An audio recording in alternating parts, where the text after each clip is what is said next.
buenas noches, amigos y hermanos que se conectan a esta hora. Este es su hermano Neftalí Padilla, quien por la gracia del Señor somos ministros de la Asamblea de Dios y miembros del Templo Pentecostal Asamblea de Dios, que radica en la carretera 862, en el barrio de Atoteja, en la hermosa ciudad de Bayamón.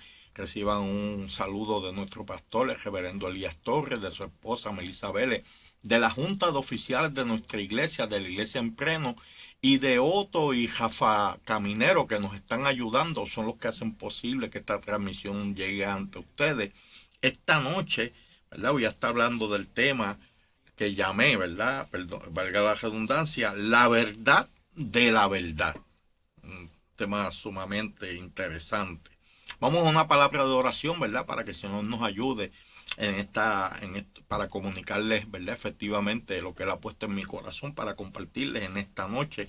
Dios, te adoro, Señor, te damos gracias, Padre, por esta oportunidad de dirigirnos, Padre amado, a tu pueblo, Dios, y a los amigos que en este momento se conectan y los que en el futuro lo han de hacer, Dios, por el compartir en esta maravillosa red, ¿verdad?, de transmisión con otras personas, Padre, que sabemos que esto llega hasta lugares lejanos en el mundo. Tu voluntad, Señor amado, es eso, que todo hombre te conozca, Padre. Gracias, Dios, por esta oportunidad. Ayúdame para que lo haga con claridad, Señor, con efectividad, Padre, y que llegue a un lugar fértil, Padre, que sea entendida, Padre, y lleve fruto en abundancia. Gracias, Dios, en el nombre de Jesús. Amén. Amén, Señor. La verdad de la verdad. En Juan 18:38, que voy a usar como, ¿verdad?, como base para este estudio de esta noche, dice así: le dijo entonces Pilato, ¿qué es la verdad? Y esto se da allá cuando el Señor ha sido azotado, ¿verdad? Ha sido arrestado la noche anterior, y llega este momento cuando está en una conversación con Pilato, el Pilato interrogándole, y en base a las preguntas y contestaciones, Pilato hace esta pregunta. Dice, ¿qué es la verdad? Y nunca esperó la contestación, ¿verdad? Hoy en día proliferan, ¿verdad?, los programas de entrevistas, algunos de ellos con un clima de humor, otros pues son más serios. Los hay de corte político, deportivo, artístico, religioso, etcétera, ¿verdad? Se han diversificado con el fin de alcanzar todas las posibles audiencias.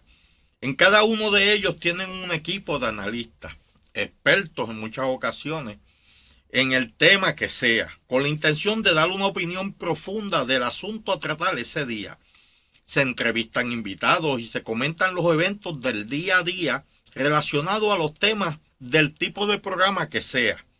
Cada uno de estos programas contiene una línea editorial consona con él o los productores de dichos programas. El productor es el que escoge a los expertos que opinan, además de ser el que les paga. De por sí, eso, ¿verdad?, debilita la credibilidad que puedan tener dichas opiniones. No obstante, el que es lego o inexperto en los temas que se discuten ve esas opiniones como de maravilla, ¿verdad? La audiencia, los que están en la audiencia escuchando esos programas, ve esas opiniones como de maravilla y las acepta como la verdad absoluta para luego compartirlas y defenderlas en conversaciones que posteriormente tenga con otros expertos de a pie, ¿verdad? Como en Puerto Rico hay muchos de esos expertos de si te duele aquí, te dicen haz esto, haz lo otro. Yo he visto expertos en leyes, en los cafetines, ¿verdad? Y usted sabe, lo escuché, me gustó, lo comparto y lo defiendo. Los foros varían, el colmado de la esquina, el pop, o tomándose una taza de café después del culto también se da ese ambiente. Porque en el ámbito de la iglesia también se da esta dinámica. De ahí es que surge el clásico en esas conversaciones, el pastor dijo esto, pero la verdad es, ¿cuál verdad? Esa verdad, la que escuchó del experto en el programa X de fe, que a veces esos expertos no creen en nada y en otras lo cree todo, menos lo que dice la Biblia. Porque cuando la Biblia lo contradice, procede a atacar a los traductores de las escrituras con un ese es un problema de traducción. O dicen, eso es un lenguaje figurado. Y no quiere decir lo que dice, sino que dice lo que ellos opinan. Había un muchacho en el barrio que decía que mame y Cristo te ama y a mí no. Ahí es donde sacan, de verdad, ellos entonces en ese momento es que sacan la raíz cuadrada del hebreo, el arameo y del griego. Y no conocen ni el español bien. Esos son los que hablan del Espíritu Santo, pero no creen en él. Hablan de la esperanza bienaventurada y no creen en el arrebatamiento de la iglesia. Son expertos de lo profundo y no conocen la fácil, la verdad, ¿verdad? La fácil verdad. Como producto de esos programas, hay creyentes que opinan con carácter de expertos también, como dijimos antes, de lo que no saben nada. ¿Cómo podrán hablar la verdad si no la conocen? La gran mayoría de estos programas tienen la peculiaridad entre sí que los postulados que traen están incompletos. Es una dinámica que se da. Aún los más serios, y se ve en los deportes, se ve en la política, ¿verdad? Ellos traen postulados incompletos que aún los más serios y respetados no traen toda la información disponible. Solo la que sostiene sus opiniones, para así ganar la discusión y establecer sus criterios. Para ellos eso es más importante, establecer su criterio, que la verdad. Usted sabe, su reputación como experto es más importante que la verdad. Y es triste eso, pero se da. Y se da a menudo, se da más que el que ama la verdad, aunque le quite la razón. Por eso la palabra de Dios es la verdad absoluta, porque nos da la información sin ocultar nada. En ella vemos los errores de criterio de Abraham, las trampas de Jacob, el adulterio de David, la terquedad de Jonás, la agresividad de Juan y Jacobo, los hijos del trueno le pusieron, la negación de Pedro y el trauma de Jesús en el Getsemaní, cuando en Marcos 14:34 dijo el Señor: mi alma está muy triste hasta la muerte. La Biblia nos da a conocer todo, no oculta nada, ¿verdad? El problema que enfrentamos los seres humanos con la verdad es que cuando nos saca de la zona confortable, cuando nos quita la razón y tenemos que decidir de qué lado estaremos, donde nuestra reputación prevalezca con el error o donde nuestra alma sea sanada con la verdad. Voy a repetir esto. El problema, ¿verdad?, serio que enfrentamos los seres humanos en todos los países, en todos los tiempos, es, ¿verdad?, cuando la verdad nos saca de la zona confortable, cuando nos quita la razón y tenemos que decidir de qué lado estaremos, donde nuestra reputación prevalezca con el error o donde nuestra alma sea sanada con la verdad. Uno de los preceptos más poderosos que emana de la Biblia es que la verdad liberta, como dice el Señor en Juan 8:32. El pasado domingo, en el retiro del Ministerio de Hombres de Valor de la Iglesia, utilicé Éxodo 8:31, donde Jetro, el suegro de Moisés, le aconsejó que buscara hombres que le ayudaran en el gobierno del pueblo. Y una de las características que debían de tener era que fueran hombres de verdad. Y la palabra que se usa, según el diccionario Strong, es del hebreo emet, que es alguien confiable. Y esta a su vez deriva del hebreo amán, que es genuino, ¿verdad?, certero. En Efesios 4:22 al 25 hay un llamado a sacar de nosotros el engaño, que fue parte de nuestra vida pasada, renovando nuestra mente, ¿verdad?, que no es otra cosa que cambiar la manera de analizar todo asunto, como también se enfatiza en eso en Romanos 12:2, ¿verdad?, cuando dice renovar vuestro entendimiento, que eso es la manera de entender. Estamos formados de una manera de entender y en la palabra adquirimos una información que transforma nuestra manera de entender, ¿verdad? En el verso 24 de Efesios 2 enmarca la justicia y la santidad como producto de la verdad.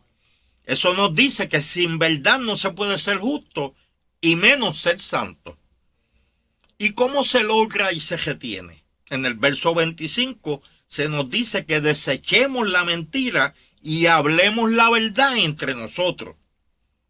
No debe de mediar mentira entre nosotros, entre los creyentes. Eso no hace juego con lo que somos. Pero ¿qué nos pasa? Porque en ocasiones nos encontramos en unas encrucijadas donde la verdad, de acuerdo a nuestro análisis, nos puede hacer daño. Como dijimos de Efesios 4:22, que el viejo hombre dice que está viciado conforme a los deseos engañosos. Deseos que en esos momentos, ¿verdad? Cuando nos enfrentamos a la verdad, florecen, ya sea de nuestro sistema de defensa natural o que el diablo intervenga mostrándonos un pensamiento mentiroso, ¿verdad? La tragedia que causará en nuestras vidas, la verdad. La verdad te va a afectar y eso es un pensamiento mentiroso. Por eso la necesidad de nutrirse de la palabra de Dios, porque por ella, en momentos como esos, el Espíritu Santo nos guía a toda verdad. Juan 14:26 dice, mas el Consolador, el Espíritu Santo, a quien el Padre enviará en mi nombre, Él os enseñará todas las cosas y os recordará todo lo que yo os he dicho. O sea, nos recuerda la palabra que ya hemos escuchado, la palabra del Señor. Y en Juan 16:13 dice, pero cuando venga el Espíritu de verdad, ¿verdad? Vio el apellido de verdad. Él os guiará a toda la verdad, porque no hablará por su propia cuenta, sino que hablará todo lo que oyere y os hará saber las cosas que habrán de venir. Dios trabaja para Dios y con Dios, y todo lo de Él es verdadero. A ver, cuando el Señor dice estas palabras, lo está enfatizando en que el Espíritu Santo, cuando vino, no trajo una nueva doctrina. El Espíritu Santo trabaja con la palabra ya escrita, inspirada por Él mismo. Tenemos de Génesis al Apocalipsis todo el precepto de Dios, toda la voluntad de Dios, lo que necesitamos saber para salvarnos. Y es fácil entenderlo, no está complicado. Y el Espíritu Santo con esa palabra es que trabaja. Cuando alguien le diga a usted, tengo una nueva revelación, si no está en la Biblia, no es de Dios. No es de Dios, ¿verdad? No es verdad lo que está hablando, porque así no funciona Dios. Y está en su palabra. ¿Ustedes quieren saber cómo trabaja Dios? Búsquelo en la Biblia. No se busca un libro que le diga lo que dice la Biblia. Busque la Biblia, ¿verdad? Porque hay libros buenos que nos dan unas experiencias, ¿verdad? Y nos facilitan el entender la Escritura. Pero no podemos coger el riesgo de descansar en lo que dice alguien, de lo que dice la palabra. Tenemos que ir a la palabra y nosotros mismos ver qué nos dice la palabra en nosotros. Porque cuando estamos familiarizados con la palabra, podemos distinguir claramente si alguien habla de la Biblia, si está hablando lo correcto, ¿verdad? Y cuando vemos algo que es nuevo, el Espíritu Santo trae esa voz de alarma, que es lo que se llama el redarguir del Espíritu. Y aunque nos agrade lo que estamos escuchando, ¿verdad? Porque puede ser que nos agrade, no es de Dios, ¿verdad? Y no todo lo que nos agrada es de Dios. Pero, ¿verdad? Y por eso es que el Señor dice, cuando venga el Espíritu de verdad, ahí estamos a la segura. Y con esto no se puede inventar, ni se puede, ¿verdad? No nos podemos coger el riesgo de equivocarnos, porque esto se trata de la eternidad.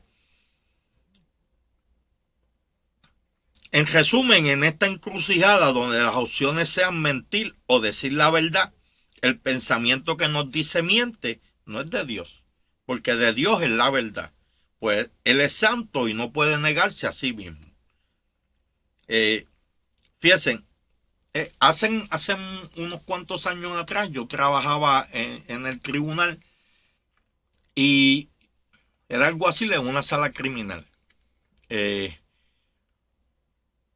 Tuve una situación que no trabajé bien, ¿verdad? Con una secretaria de muchos años de experiencia. Yo llevaría ya trabajando como 4 años por ahí. Me había aprendido bien mis deberes y mis funciones. Y trabajaba, llegué a trabajar con este juez, que él pidió que yo fuera su alguacil cuando llegó a Carolina, y yo comencé a trabajar con él. Él tenía, era un estudiante del derecho. Él había estado muchos años trabajando una sala de relaciones de familia en el Tribunal de San Juan. Y había escuchado de su reputación y le decían la Biblia de relaciones de familia. El juez Ángel de Ramírez Ramírez, ¿verdad? Y cuando llega a Carolina, lo ponen a trabajar en una sala criminal que él nunca había trabajado, una sala de criminal. Pero él era un estudiante y él era una persona bien responsable y se dio a la tarea de estudiar de nuevo el derecho, ¿verdad? Él era autodidacta y yo recuerdo que se llevaba un montón de libros para el estrado. Y pues le hablaron de mí, él me habló conmigo, me pidió que fuera su alguacil. Yo le pregunté que cómo trabajaba la sala, él me dio unas instrucciones y comenzamos a trabajar. Eh, la secretaria, una de las secretarias tenía un buen equipo pero tenía una secretaria que llevaban muchos años y de hecho habían trabajado con él en San Juan y eran unas duras en el trabajo. Y eso trae fricciones, ¿verdad? Porque cuando me di cuenta y de hecho me dejé prejuiciar por otras personas porque decían, fulana es no solamente secretaria, es también alguacil, porque hace las labores del alguacil. Y claro, ya se acostumbró porque hay alguaciles y hay alguaciles que trabajan, que no saben mucho del trabajo, y si alguien les hace el trabajo, ellos, pues gloria a Dios, ¿sabes? Que lo haga, que otro trabaje, y ellos están allí, y lo único que hacen es todos de pie, y no mastiquen chicle, y hagan silencio. Pero yo no trabajaba así, yo preparaba mi calendario y iba la milla extra. Un día llego a sala y veo a la secretaria sola en sala con unos confinados. Y eso no se debe de dar. Entonces le pregunto qué hacían esos confinados y me dice, yo los pedí y los subieron. Y yo le digo, pero es que tú no puedes pedir confinados. Y ella se molestó. Llamé a la unidad de confinados, les dije que o me subieran un alguacil para que se quedara custodiándolos porque yo tenía cosas que hacer, y la sala no se había abierto todavía, o que los bajaran y después cuando yo los fuera a utilizar yo los pedía. Y eso trajo una controversia entre nosotros que yo no trabajé bien, porque debía haber respetado más su experiencia. Pero al final del día, la controversia pues me dio la razón a mí porque yo la tenía. Lo único fue que no la traje bien y la lastimé, ¿verdad? Y ella pues creó, como dicen los evangelistas, una yuca en su corazón. Años después hay una situación, 2, 3 años después hay una situación donde hay una persona que es acusado que no ha sido citado a la vista. La persona vive en Bayamón y las citas llegaban negativas por, decían, dirección incorrecta, otras citaciones decían, la dirección no existe. El juez, que ya sabe que yo vivo en Bayamón, me dijo, están cogiendo los términos, Padilla, usted podría hacer unas gestiones el fin de semana para ver si cita a esta persona, y trasladó el caso para 2 semanas después. Y yo me comprometí a hacerlo. Se me olvidó. Llegó el día de la vista. Yo por lo general preparaba calendario el día antes y sabía lo que me iba a enfrentar el día después. Ese día no lo hice. Llegó por la mañana y cuando estoy preparando mi calendario me percato de esa situación. Y pues me quedé pensando a ver qué hago, pero con tantas cosas que tenía que hacer me olvidé. Y cuando se llama el caso, pues la secretaria, en vendetta en ese momento, lee la minuta. O sea, no me protegió.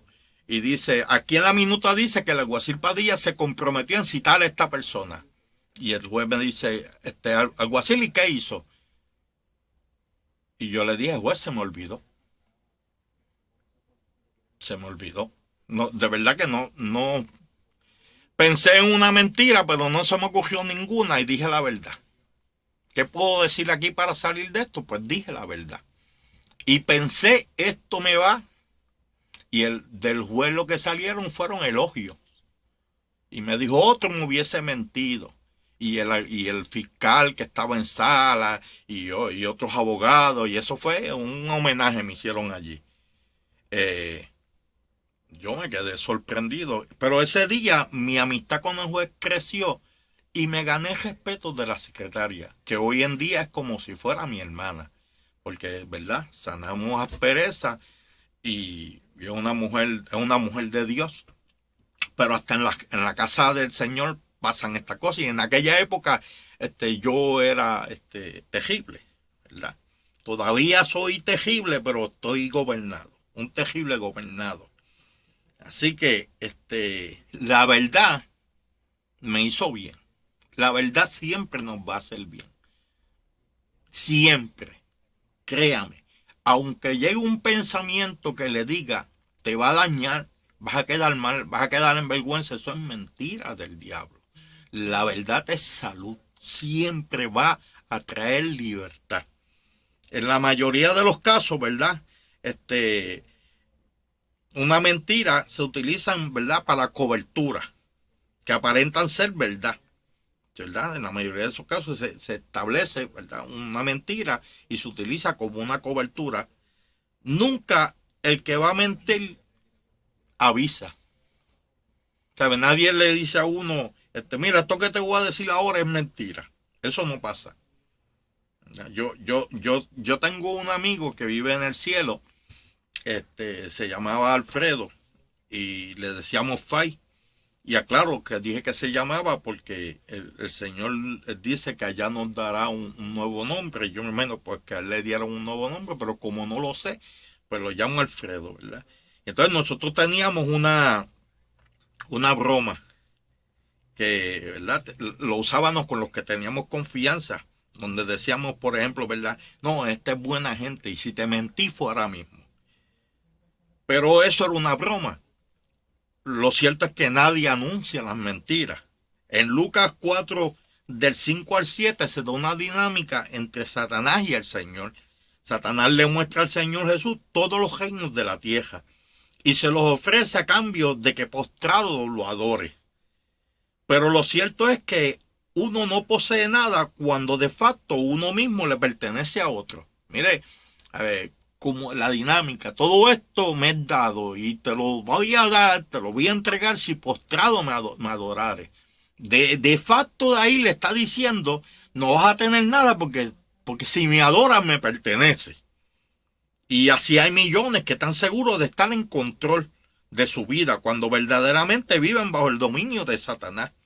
En Juan 8:34 el Señor Jesús dice, de cierto os digo que todo aquel que hace pecado, esclavo es del pecado. Voy a traer ahora unos puntos característicos de la verdad. Dice, la verdad es reconocible. En Juan 8:31 y 32 dice, dijo entonces Jesús a los judíos que habían creído en él, si vosotros permaneciereis en mi palabra, seréis verdaderamente mis discípulos y conoceréis la verdad, dice el verso 32, y la verdad os hará libre. Aquí se nos dice que al creer en el Evangelio entramos en un tratamiento por medio del aprendizaje de la palabra de Dios, que nos da formación de discípulos, por eso se llama discipulado. Ese proceso forma el conocimiento de la verdad en nosotros. Lo que señala el apóstol Pablo en Gálatas 4:19, cuando dice, hijitos míos, por quienes vuelvo a sufrir dolores de parto, hasta que Cristo sea formado en vosotros. ¿Qué utilizaba el apóstol para esa formación? La enseñanza de la palabra. Claro, hay unas condiciones para esa formación, y es permanecer, como el Señor le dijo a aquellos judíos que habían creído en él, permanecer en la palabra. Y permaneciendo en la palabra, podemos ser procesados. Al estar en su palabra nos formamos en la verdad, decimos la verdad y reconocemos la verdad, porque somos de la verdad.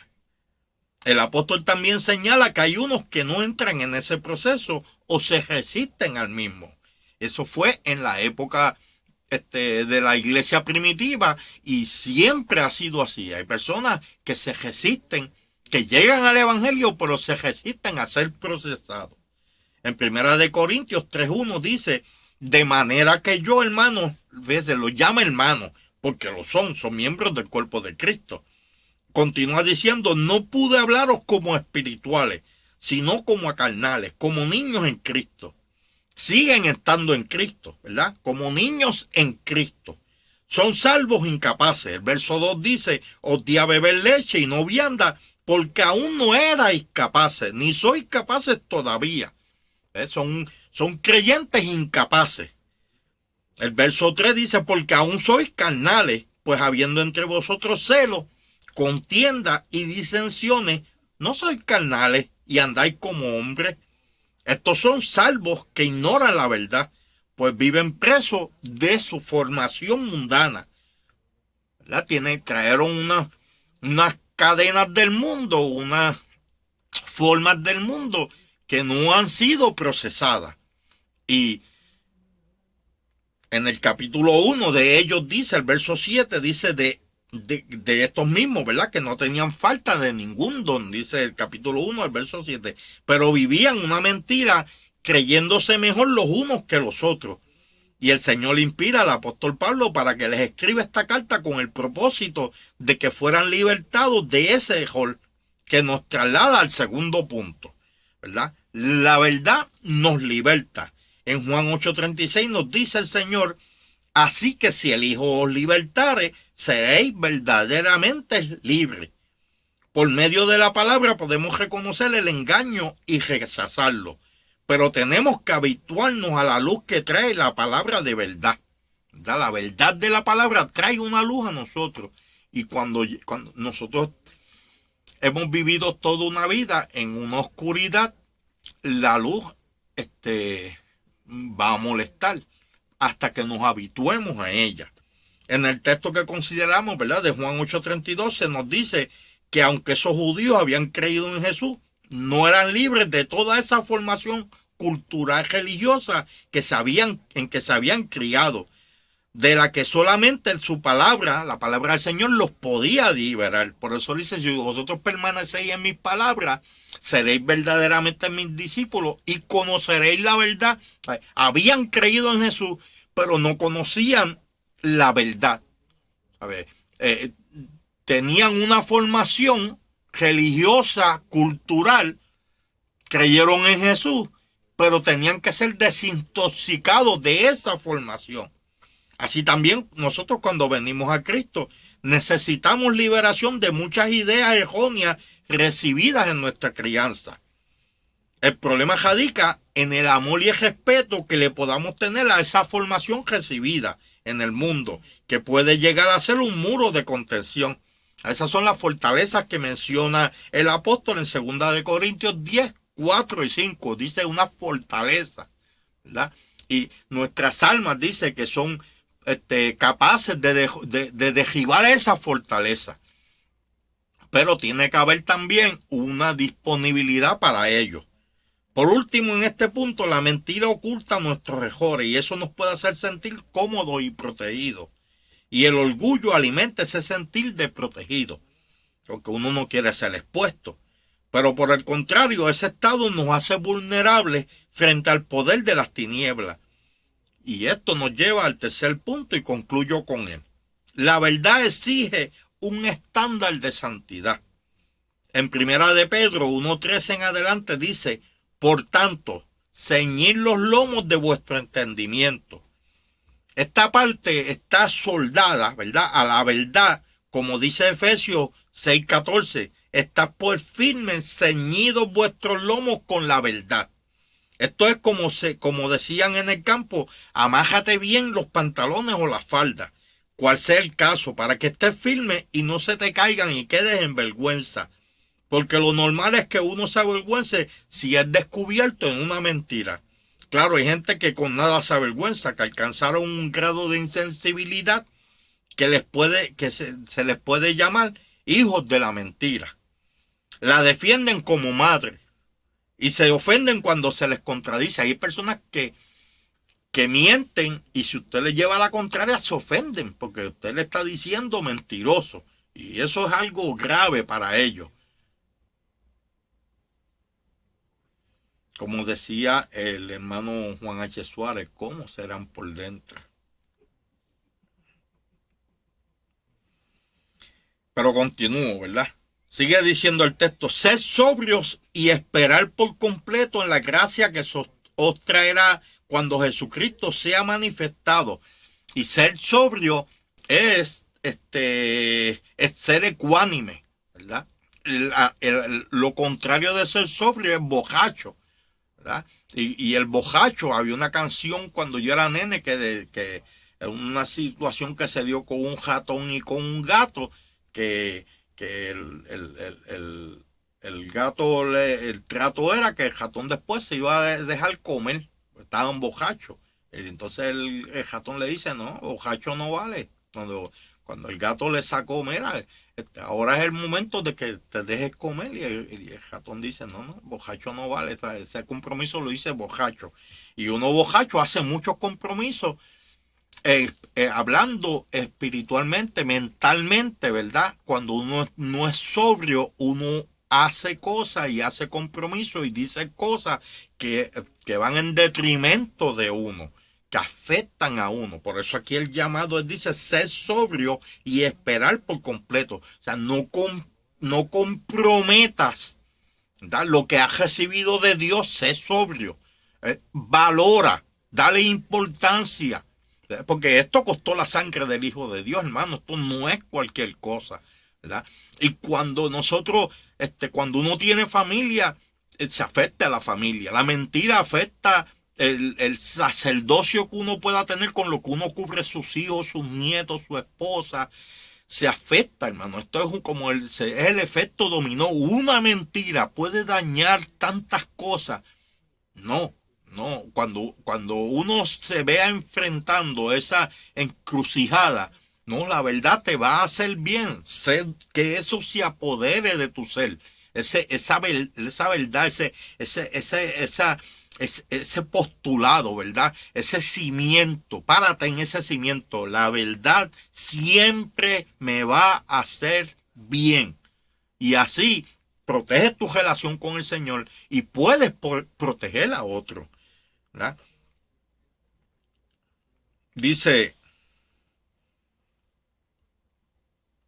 como hijos obedientes, no os conforméis a los deseos que antes teníais, estando en vuestra ignorancia. Deseos que van a regresar, porque estamos en un cuerpo de carne, ¿verdad? Y eso no es que nosotros venimos a Cristo y vamos en un crecimiento, pero esos deseos van a tener sus momentos. Y nosotros, este, la obediencia nos lleva a rechazar esos deseos que nos apartan del Señor. Sino como aquel que os llamo es santo, ¿verdad? Hay un estándar que tenemos que tener en la verdad. Como aquel que os llamo es santo, sed también vosotros santos en toda vuestra manera de vivir. En todo, en todo. Tenemos que guardarnos como lo que somos. Mire, en nosotros habita Dios, el Espíritu Santo. Y cuando uno tiene eso presente, uno se cuida, ¿verdad? Cuida el depósito que tenemos de Él. Y escrito, dice, porque escrito está, sed santos porque yo soy santo. Y si invocáis por Padre aquel que sin acepción de persona juzga la obra de cada uno, conducidos en temor todo el tiempo de conducidos en temor todo el tiempo de vuestra peregrinación. Así que la verdad exige un estándar de vida, ya que está establecido en la palabra, ¿verdad? Es un comportamiento que no admite alteraciones. De sufrir cambio, deja de ser verdad. La juega está hecha. Si usted le quita una parte, deja de ser juega. La verdad es la verdad y no puede sufrir alteraciones. Y en la verdad, el que es de la verdad, se santifica de día en día, ¿verdad? Y vive para agradar a su Señor. Y la verdad nos hace libres de tantas cosas. La paz de Dios gobierna en nuestra mente y en nuestro corazón. Oremos. Dios, Gracias te doy, Señor amado, por esta oportunidad que me diste de compartir este pensamiento de la palabra que pusiste en mi corazón, Señor. Por favor, Señor, que llegue, Padre Santo, a lugares que yo ni me sospecho, Señor, pero que llegue, Señor amado, que sea entendida, Padre, y puesta por obra, Padre amado. Mira, mi Señor, las peticiones, Padre amado, que surgen, Padre, de todos aquellos que se están conectando en esta hora. Peticiones, Dios, que tú puedes atender, Padre amado, porque ahora en este momento, Padre amado, y en el futuro los que estén viendo esta transmisión, son millones los que mientras ellos te están pidiendo, otros millones, Padre, también te están pidiendo. Pero qué bueno, Señor, que tú nos puedes atender a cada uno de nosotros y escuchar nuestras peticiones y atender nuestras peticiones, Padre. Y hay unas peticiones que no nos convienen, Señor, y tú, Padre amado, en tu sabiduría, pues nos proteges de ellas, Padre, y no da que lleguen a nosotros, Padre. Pero mira aquellas, Dios, que son justas, que son nobles, Padre. Muévete a misericordia, Padre, en cada una de ellas, Señor. Mira, Dios, cada una de las personas, Padre amado, que se están conectando en esta hora, Padre, su familia, Dios, que te puedan, Señor amado, llegar a ti, Padre, los que no te conocen, Señor. Esas peticiones que tenemos de nuestros seres queridos que no te conocen, Padre. Enamóralos de ti, Señor. Que alguien, Padre amado, pueda llegar con una palabra asertiva, Padre amado, que lo convenza de su condición de pecado y de la necesidad, Señor amado, que todos tenemos de ti, Padre. Glorifíquese, mi Señor, Padre. Y usted, solamente usted, Padre, porque los otros confían, Dios mío, en dioses que no son dioses, que son falsos, que son demonios, que ellos mismos crearon, Padre. Esos demonios tendrán su día, Padre, pero danos a nosotros que podamos llegar en esas personas que viven en ese hall, Padre, para que también lo conozcan usted, porque esa es su voluntad, que todos sean salvos, Dios. Ayúdenos, Señor amado, para que nosotros podamos vivir correctamente y tengamos la autoridad que usted nos da frente al poder de las tinieblas, Padre. Y podamos, Señor amado, como dice tu palabra, que de aquellos que están en las puertas del infierno, nosotros derribemos esas puertas y los podamos traer a la luz, a su luz, Padre, a su luz admirable, Señor. Gracias, Dios, por todo. En el nombre de Jesús, gracias, Señor. Amén y amén. Bueno, hermanos, Dios les bendiga. Mañana sábado va a haber un programa similar a este. Va a estar un hermano o una hermana trayendo una palabra también de sabiduría que nutre nuestra vida. Y el domingo en la mañana, a las 9:30 de la mañana, va a ser nuestro culto presencial. Venga, se están dando tremendos cultos, esos servicios de adoración donde el Señor, por medio de nuestro pastor, nos trae una palabra, ¿verdad?, pastoral. Este domingo va a estar el reverendo Juan H. Suárez Durán, Juan Heriberto Suárez Durán, mi pasado superintendente, va a estar trayendo una palabra. Venga, nosotros seguimos todos los protocolos, nosotros creemos que Dios es el Dios todopoderoso, pero la Biblia dice no tentará al Señor tu Dios, y seguimos, ¿verdad?, todas las recomendaciones que da el Departamento de Salud, y estamos, ¿verdad?, obedeciendo así, agradando al Señor también. Así que aquí va a estar bien protegido, y aparte de eso, pues va a escuchar palabra del Señor y se va a gozar. Eso es garantizado. Así que sin nada más, pues Dios les bendiga, la paz de Dios es con cada uno de vosotros, y la iglesia está en victoria. Bendiciones.